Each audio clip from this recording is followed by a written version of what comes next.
This is HR Service Unscripted. I'm like, curveball. Okay. Good morning or good afternoon, depending on where you are. Welcome to the HR Service Podcast. I am here with my teammates, Dr. Liz. Hi. And Nikki. And I'm Dean, and we have a few topics to run over this afternoon. First, let's go with employee reviews. Who should do them? Why do we do them? Who wants to go first? Who do I get to call? Nikki, I'm going to call you. Certainly not the random HR person who's never spoken to the employee. That's my first answer. Oh, maybe I should reframe this question, right? I said, who should do these? The reason this came up, and I thought we should discuss this, is I have a client who expects me to do all their employee reviews, and it's very time consuming for one. And two, I only know a handful of the 40 employees there. I know maybe 15 of them personally. So is it fair for me to go in and give an employee review, especially their yearly reviews that aren't even quarterly? That's what we need to discuss. I have questions. Do they have quarterly reviews, and is that handled by the manager? No quarterly reviews here, and no, they are not handled by the managers. So I had, one of my mentors as I got into leadership in HR told me that if the managers, the operational managers, the ones in the field working with the employees, are having HR handle all their tasks, handling the discipline, handling reviews, they're essentially giving HR all their power. And their team is going to look to HR as leadership as opposed to their leader for leadership. Mm-hmm. So I've taken that approach throughout my career in HR that the one who is supposed to be in charge of the employee, who's supposed to be leading the employee, should be the one issuing discipline, having those performance conversations, and doing those performance reviews, because they know the employee best. And at the end of the day, the employee needs to respect them. And that's who the relationship is with, your manager. You're not going to, if you're not working day to day with the HR person or whoever else is doing your reviews, it's your day to day person who you're talking to all the time. And that's the person who I feel should be able to say, even if you don't want to get into granular detail, just be like, I'm not on my game 100% today, or I have this going on this week in my personal life, so I might be in and out, but I'm going to be working in between or something like that. You should be able to have that relationship and those touch points with the person who you're reporting to every single day. And the interesting piece is where we do fractional HR, I'm not on site to the clients every day. I'm there maybe every other week for a few hours. And I think it may be a trust issue from upper management to middle management. They don't trust their managers to do a complete job of reviews. So it's very interesting. It's challenging when I go in and employees come in and say, okay, because I do the discipline and everything as well. And either I come in and I go, oh goodness, who's getting fired today? Who's getting written up, or who's getting a review? It's like, we need to have this where people are more comfortable. I come in, they can talk to me about issues that maybe we can't resolve. Exactly. Or new ideas. HR should be there to help the managers with doing their reviews, guide them on what to include, what not to include, help them be honest, and not just give generic review information. So HR should support the managers and be there. But you're right, it does give HR a bad reputation if they're the ones doing all the discipline and the reviews. I feel like that some companies just think HR is punitive, and that's where the scary HR concept came from. But the new age of HR is, what can we do to make this a wonderful employee experience so that the employees are naturally happier, and it's not that they're getting, beamed with these scary reviews once a year. And that's another part of it. Like, yeah, you can do an annual review, but you got to do check-ins throughout the year. And if it's not once a month, then absolutely no less often than once a quarter.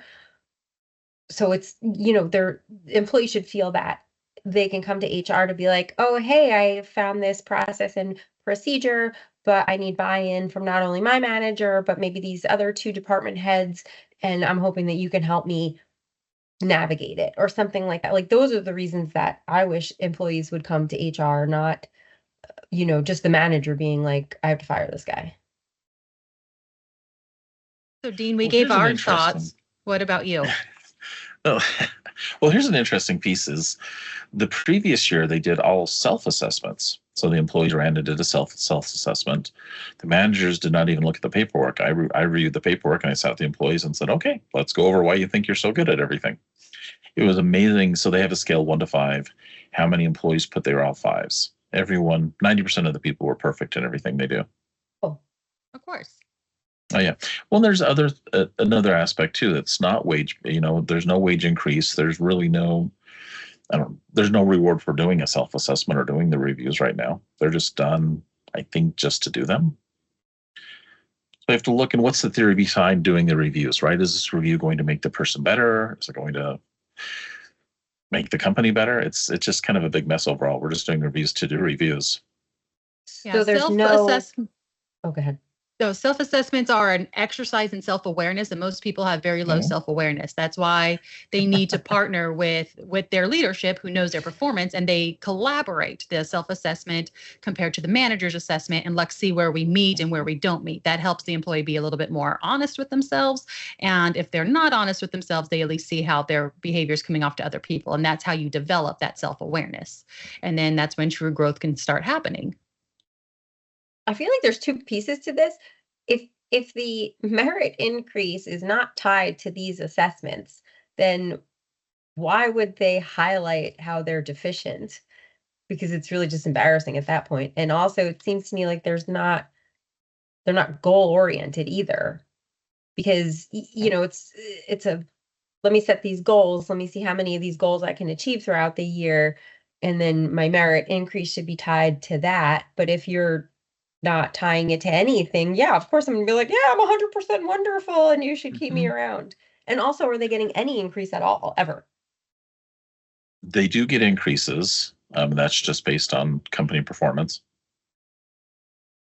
But it's interesting, one, to see how many people actually want to finish these because there's no incentive for employees to actually do the reviews, especially when they're self-reviews. The last reviews I did try to get with managers and go over and say, okay, tell me about this employee. Well, they knew very little about the employees, hence they've never done their reviews. Their performance or who they were as people? Yes, to both questions. Well, I thought of something else that I was going to ask. Oh, wait, that you said the managers didn't read them at all? Correct. Is there any, let's talk about that. Exactly. Well, when I brought the subject up, it was just such a big black hole of everything. Anything that could be done wrong has been done wrong, and trying to correct it has been interesting. I asked the managers, can we do a 365 review for you with your employees? And holy cow, you thought the world was ending. There's a big no on all of them. Like, no, we don't want to do that. We don't have time for that. We don't want to do this again. Like, oh my gosh. So how's their overall engagement and turnover? It depends. It depends. It depends on department. They have one department's really solid, has had no turnover in years. And that's the actual manager who does a great job. He actually went through and had all the reviews set up and made sure everything was, everything was done, had time set up. So he does a really good job. And he and I have a lot of really good discussions. The rest was a big mess. There's been a lot of turnover.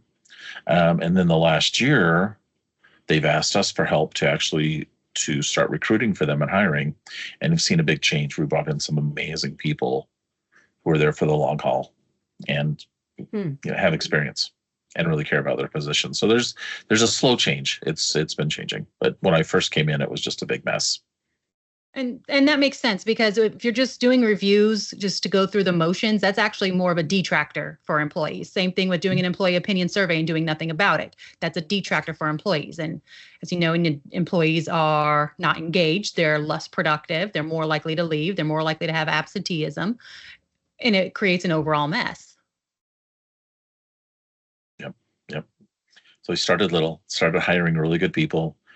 Started a training piece and some KPIs, just information we can make trackable. So it's helped immensely in that one department, but we're still working on the third department. And that starts with the manager. So we need to work with the manager. I've been working with the manager, trying to get the manager up to speed, how to take care of your people. That manager has been there a long time. Couple years. The internal promotion? No, an outside hire, believe it or not. They didn't have anyone qualified to move up to this. But this person came with I'll say a lot of experience. Was a hire we didn't make as our company, but yeah, they brought this person in, and they mean well, but are they consistent? No, they can do everything the old school way. They expect you're here to work, you're going to work hard, you're going to go home. I'll talk to you when you do things wrong. Are they effective in other areas? Not that I've seen. Interesting. Yeah. It's interesting. There's a lot of coaching going on, and that's another topic for another day, because that could go on and on forever. So it keeps me busy. But we're getting to the reviews right now, and most of the people, when I call them or talk to them face to face, they're very happy, and they have a lot of good people, and the company's been around for a long time. So all the previous hires from the previous administration are content. Some of the new people that they brought on that may not be the right folks. So that brings me to another question. Do they have like an annual review period where everyone in the company is reviewed, I'm assuming last quarter, or how do they do it? Well, that's another. So we did reviews last year in December, year-end reviews, because they run January through December is their calendar year. Okay, I get it, but I just want to say I think that's a terrible time to do reviews, just because it's just a busy time of year. But okay, go ahead. You mean with all the different holidays and the time off and the weather and all that fun stuff? It's fabulous. But on that same note, we started. I literally got an email about a week ago saying, "Hey, we do all our reviews. We're starting early this year to make sure they're done on a timely fashion." So got most people in house done. Working on remote staff right now. Yeah, it's very interesting. So there's been changes. There has been a change in ownership, which helps immensely too, and they're really good about trying to increase, merit increases for employees, better benefits, better this, better PTO. So there's been a big churn, but now we're doing reviews and trying to hold people accountable. I'm trying to start with the managers piece. I want the managers to be held accountable first and have an idea of what they're doing and what their employees are doing. That's where you should start, for sure. And it should be part of the manager's KPIs to be getting the reviews for their people done. Yeah, and what was interesting, there was no tracking set up for years. Like literally, people just came in, and as long as paperwork and everything was finished, it was okay. But there's no way of tracking. So now there's actually, checks and balances and things like that going on, KPI starting, and it's been interesting. It's been challenging at times. Okay. Well, it sounds Anything like you have else? your work cut Anything out for you. Yeah, that's fine. We have a great team. That's with us in our fractional, how we have our accounts and we have backups to our accounts. It's really nice to have those. So if anyone's looking for fractional HR, contact us, please, at HR Service. HRServiceInc.com. With your background in like organizational psychology, when do you think is the best time for reviews? I think it depends on the business whenever their slow period is. Because different industries have different slow periods. But in reality, when you're doing reviews, it's not a one-time thing. It's an ongoing thing. Leadership should be having regular performance-based conversations, whether they're just one-on-ones or just check-ins with the employees, and they should keep those notes. And if you keep that running log, you should be using that to fill in the review throughout the period in which you're doing the review. So that's it doesn't necessarily mean a time of the year where they should all be done, but more so based on what the industry standard is and just keeping it going throughout the year. It should be an ongoing conversation. So I guess then it might be different departments within companies may have different times of year, because for instance, accounting, has very specific ebbs and flows of their busy times. So I wouldn't say that they should be on the same schedule as, someone who maybe is in manufacturing. It could be, I don't know off the top of my head what they are. But yeah, I understand that I feel like it should be more department based, and I understand the desire to do it like on the anniversary, and the drive to do it company-wide, although I feel like that's never really successful in any industry at all. When you're having, say it's a 10,000 person company and this is review time, that's all anyone is doing for 6 weeks, and nobody is getting their work done. And so either they're working, 60 and 70 and 80-hour weeks to get everything done if they have like a big team, or things are just waiting for a month. And I think that's a terrible idea too. Yep, I agree. Well, and it is interesting too, where it's a smaller company.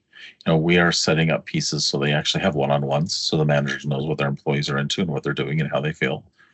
Documentation, there was little documentation over the years, so documentation's been a huge learning curve for them, and we're pushing to document everything. And consistency and engagement. I mean, just everything. The managers haven't been engaged with the employees. Well, they've been busy per se and haven't had time to do it. So.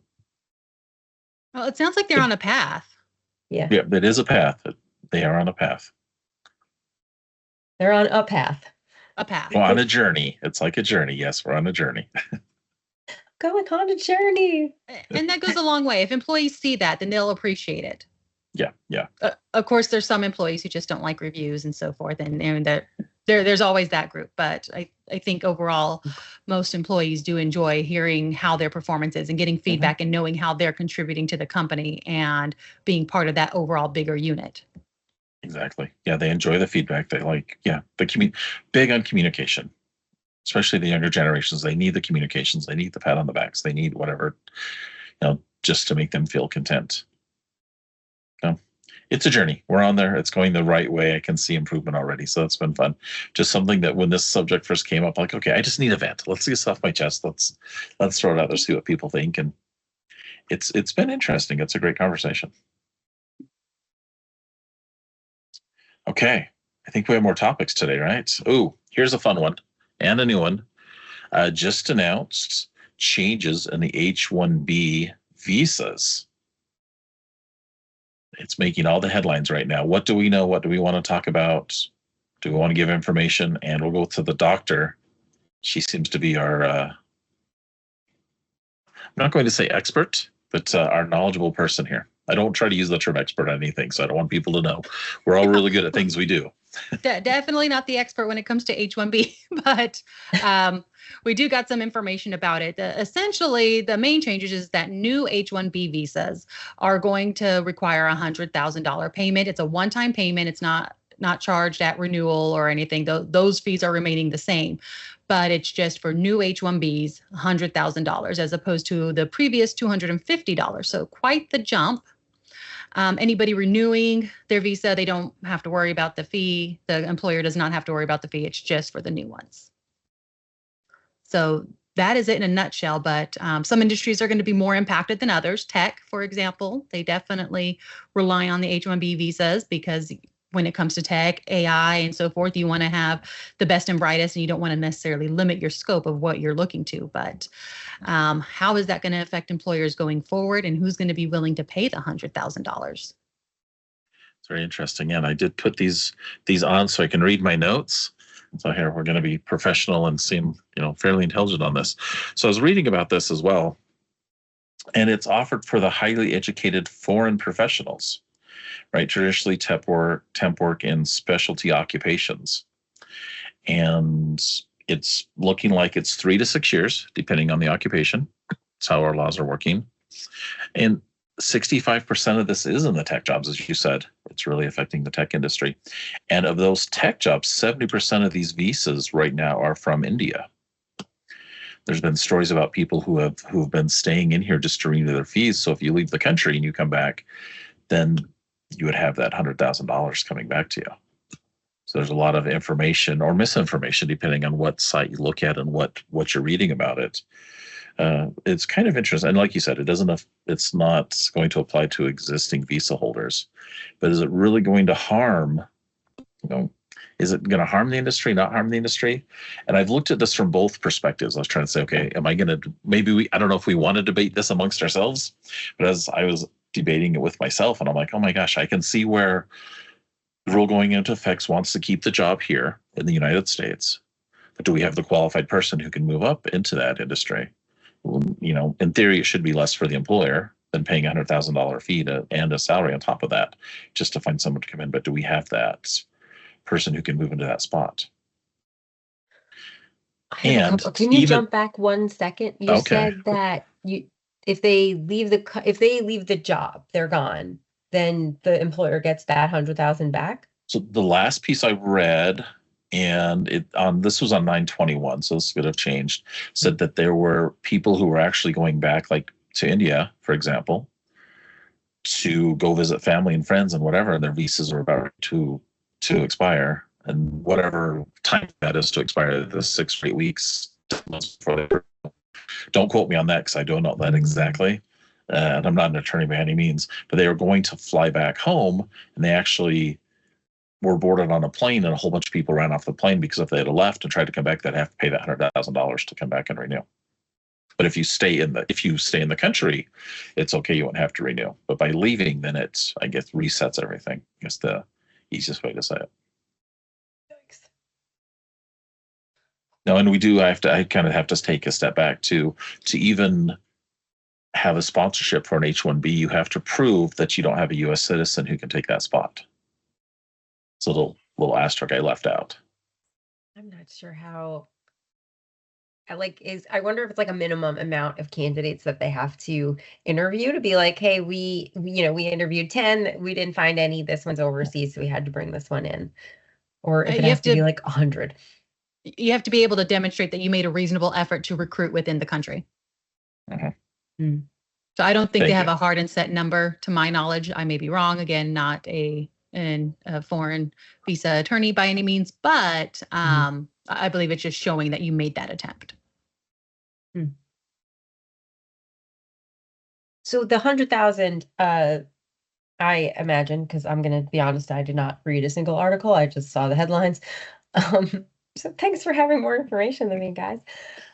But that doesn't cover the attorney's fees. Like once you get past the point of being like, yeah, this is the only person in the world who we can hire for this job. Here's your $100,000, Uncle Sam.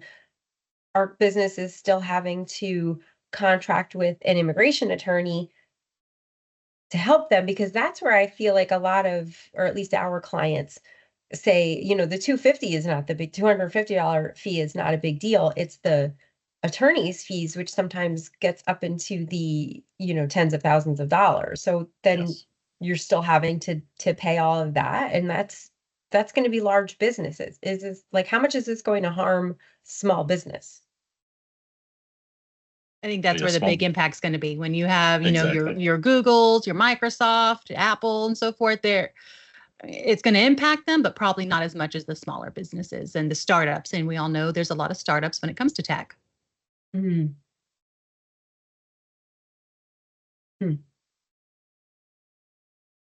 I know there's been pushback from other countries. I know India was not very happy about this, or Korea. And there was just in the news lately where there was a facility was it in Georgia? It was in Georgia. I think it was where Georgia.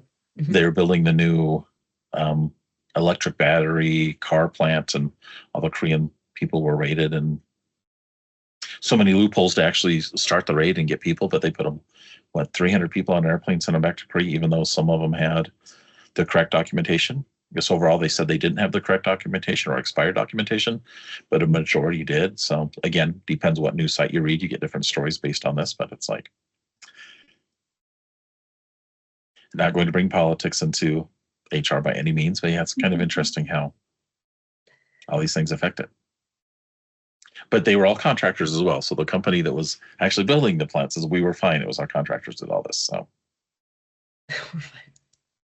so I just I know we don't want to discuss politics, but I'm like, well, I feel like a part of it is trying to eliminate people from overstaying their visa, which, I agree that's against the law, so people shouldn't be doing that. But I guess the other, one of the other reasons for it is to quote unquote buy American, let's I think that's the big push they're using right now to go for it, is to employ more Americans, to buy more American products and so forth. But does that mean American universities are going to have to step it up and train?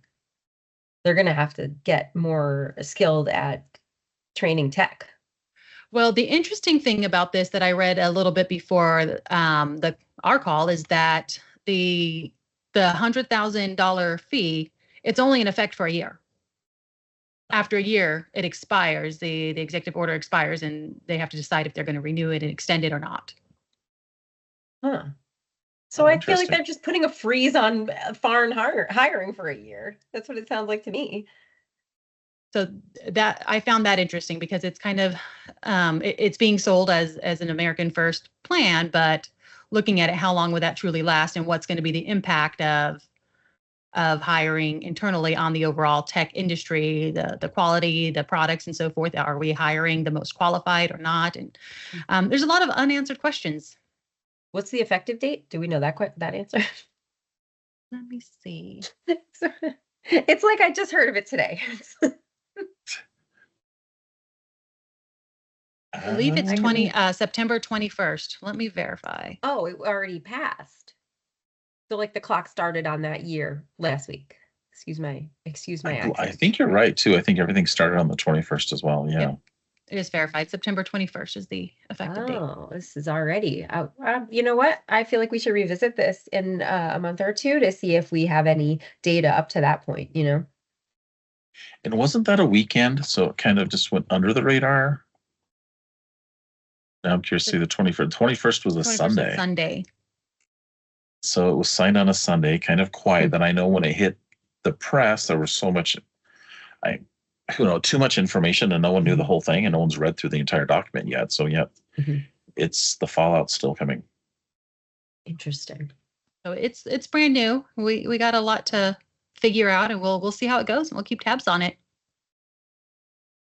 The juicy topic.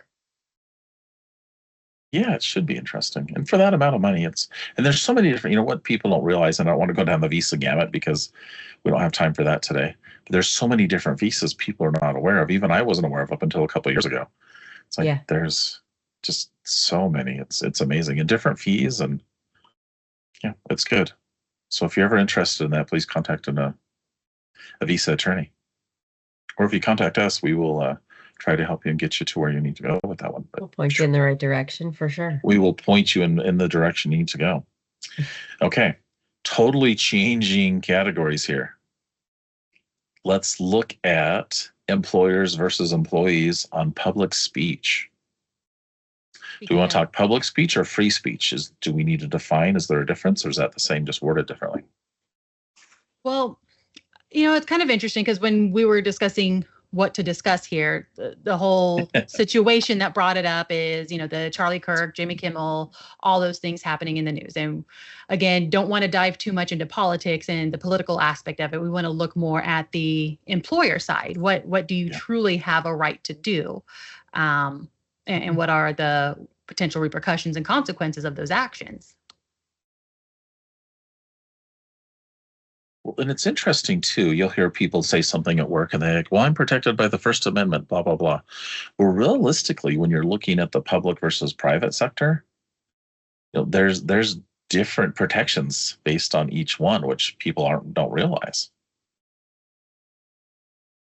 So in the public, you can talk about all kinds of different things, but there's, we can talk about what's protected, what's protected. And this actually made me think a little bit about it. I'm like, okay, because I've been in both.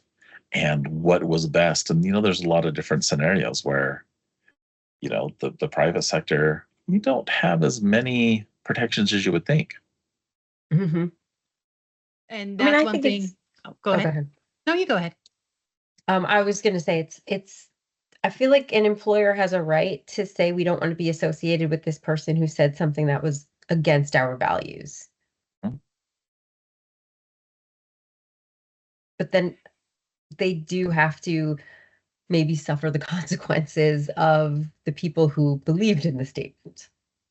So, what I think really what happened is that they wanted to separate from Jimmy because of what he said, but there were so many people who agreed with what he said that they realized their audience was alienated by the separation. He's been brought back by this point. I don't know. Sometimes I feel like it's posturing. They think, oh, he said this terrible thing. We have to separate from him.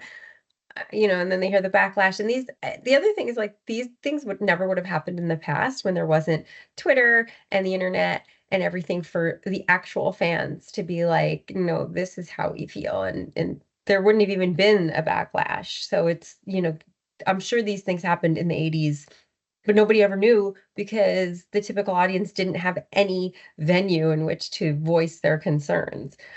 So I feel like it's a dicey situation, but I do ultimately feel it's within an employer's right to say this person has violated our values. I agree. And I think the controversy with the Kimmel situation came up when it's like, did Disney truly call that shot? Or was ABC truly calling that shot? Or did it come from the FCC? Or did it come from the president? And I'm not going to touch that one with a 10-foot pole here. But what I am going to say is at the end of the day, he was working the network. He was representing the network. It's very clear what network he's representing. And the employer themselves, they have a right to determine how they're going to be represented. And that's why it's very important to have a strong policy about what you could say, what employees can say while representing the company. So if I go on one of my rants and outside of work, I tend to be a little bit more political than I am inside of work. If I go on one of my rants with my opinion and I'm not associated with the company, then that's one thing on my social media. But if my social media is branded HR Service, then whatever I say on social media on that particular platform is going to be associated with the company. And then the company does have a right to determine if they want me representing the company in such a fashion. I agree. Yeah. I am completely apolitical on my social media, and I don't mix my social media with, it's just personal. I don't have work, I don't even friend coworkers who I like a lot on my social media just because I like to draw that line. But then the next layer of it is that I don't put anything political because, hey, I have my views and I know what they are, but I have a lot of friends and family who do not agree at all with my views. Actually, I'd be surprised if many of them even knew what my views were. And I kind of like to keep it that way only because it's like everything is political, and every comment and everything you say and everything you think or do or how you dress your kids or whatever has to be embroiled in all of this. Oh, those shoes are made by children in Indonesia. Like that's child labor or whatever. Like I'm tired. I'm in mid-40s, tired old lady. I can't do it anymore. I like it. No, I'm going to expand. I'm not a fan. Not that I'm not a fan of Jimmy Kimmel, but I saw a reel on Facebook after this all went down, and he was cooking some chicken, and I'm like, that is the best chicken recipe I've seen in ages. And I mean, really, that's my takeaway from the whole situation is that he was home and he had time to cook, and he posted it on Facebook, and I was like, that's a great chicken recipe. That's what I got out of the whole thing. Mind you, I didn't follow any of it either. It's out of my realm. I don't watch any news or anything, so it's interesting. Just wanted to touch a little bit about what the doctor said about the protection and not protection. Like, had a nice little talk about that. But it's interesting because it could deal with Jimmy or anybody else. But what you realize is not protected is your private employer's policies, right? If they have a policy, if you have speech to harm the company's reputation, right, that's not protected. And you talk a little bit about posting on different things. If it discloses confidential information, you get zinged for that. And this all really, for us, this makes common sense, right? A lot of people will be like, oh, I didn't know that. Confidential information, trade secrets, you cannot do that. Or the biggest thing is if it conflicts with the company's code of conduct. How many companies do you know that have this or don't have this? I know when we do handbooks, we always put a code of conduct in there. So that's something we have, but I know companies don't have a code of conduct. They're like, oh, maybe we should put this in just in case things like this happen. But again, that's in policies and procedures and, documentation, that whole bit. Anyway, that's my little spiel on it. Make sure you have strong policies. I have a love-hate relationship with code of conduct policies only because I think that people should be held to some standard of professionalism while at work. Because like you're at work, you're getting paid to be here. At the very least, you could do the bare minimum of what your employer asks you to do. But I don't like when some companies or managers fall back on the code of conduct in a punitive manner. to say, it's, oh, I told them to do this thing, which may be questionable ethically, and then the employee refused to do it, and that's breaking code of conduct because it's insubordination. So I'm like, you're not really using it in a fair manner. I don't love a code of conduct. I do add them to handbooks when I'm doing one because I understand the importance of it, but I much prefer when there is a disagreement to be like, well, what's really the issue? Are they not doing what you said, or are they doing something that violates, the values, or someone who's reasonable, a reasonable person thinking that this is a nice or a not nice thing to do? Like, what are we really talking about? Exactly. Well, in our scenario, we're just looking at what's not protected. We're not going down the gamut if we're going to use that against somebody. Even though it may have been used against someone that we originally brought up their names, but yeah, it's interesting. But then was it really, defamation by any means? I don't know. Someone's back on TV, so things worked out apparently. I don't even know what he said. I'm so out of the loop. Yeah, I have no idea what he said either, and I'm not going to look into it. I just not going to give any energy to it. No, it's. I know, but I'm not giving energy to it in this setting because I'm representing my employer, and that is something that employees need to keep in mind. I'm representing my employer, so my speech needs to be something that would make my employer proud and not at all disparage them or put a leaning one way or the other. Mm-hmm. And I think, while you would think that's common sense for most employees, it's not, and that's why a policy is so important. I agree.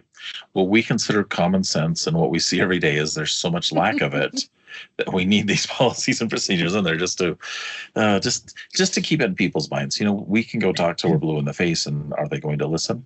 It's totally up to them.